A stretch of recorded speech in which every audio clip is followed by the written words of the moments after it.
नमस्कार दोस्तों, मैं हूं सुरेश पठानिया और आप देख रहे हैं एक्टिव न्यूज। देश भर में कोरोना वायरस तेजी से फैल रहा है, जिसके चलते सरकार द्वारा देश में कर्फ्यू लगाया गया है ताकि लोगों को जल्द से जल्द इस बीमारी से निजात दिलवाई जा सके।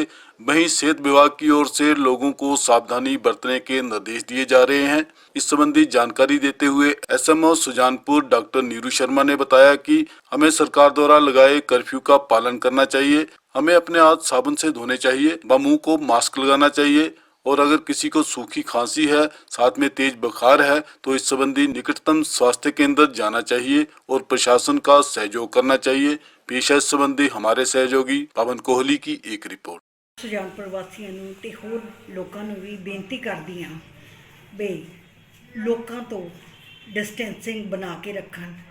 ਜਿਵੇਂ ਕਿ ਆਰਡਰਸ ਹੈ ਕਰਫਿਊ ਦੇ ਦੌਰਾਨ ਬਾਹਰ ਨਾ ਨਿਕਲਣ, ਜਾਂ ਕਰਫਿਊ ਨਹੀਂ ਵੀ ਲੱਗਿਆ ਹੋਇਆ ਤਾਂ ਵੀ ਬਾਹਰ ਨਾ ਨਿਕਲਣ, ਆਪਣੇ ਘਰਾਂ 'ਚ ਰਹਿਣ, ਉੱਥੇ ਉਹ ਜ਼ਿਆਦਾ ਸੇਫ ਹੈ। ਬਾਰ ਸਰਕਾਰ ਇਹ ਗੱਲ ਕਹਿ ਰਹੀ ਹੈ, ਇਸ ਗੱਲ ਨੂੰ ਫੋਲੋ ਕਰਨ, ਕਿਉਂਕਿ ਇਹ ਜਿਹੜੀ ਡਿਜ਼ੀਜ਼ ਹੈ ਇਹ ਕੰਟੈਕਟ ਦੇ ਨਾਲ ਫੈਲਣੀ ਹੈ। ਕੋਈ ਬੰਦਾ ਖੰਘਦਾ ਹੈ ਜਾਂ ਕਿਸੇ ਨੂੰ ਜ਼ੁਕਾਮ ਵਗੈਰਾ ਹੈ, ਉਸ ਤੋਂ ਤਾਂ ਖਾਸ ਹੀ ਡਿਸਟੈਂਸ ਬਣਾ ਕੇ ਰੱਖਣ। High fever, respiratory distress, dry cough, ਇਹ ਇੰਡੀਕੇਸ਼ਨਸ ਨੇ ਕਰੋਨਾ ਦੇ। ਹਰ ਬੰਦੇ ਨੇ ਇਹ ਨਹੀਂ ਸੋਚਣਾ ਵੀ ਮੈਨੂੰ ਕਰੋਨਾ ਹੋ ਗਿਆ। ਆ ਕੇ ਸਾਡੇ ਤੋਂ ਚੈੱਕ ਕਰਾਉਣ ਜੇ ਇਹ ਤਿੰਨੇ ਚੀਜ਼ਾਂ ਪੋਜ਼ੀਟਿਵ ਹੈਗੀਆਂ।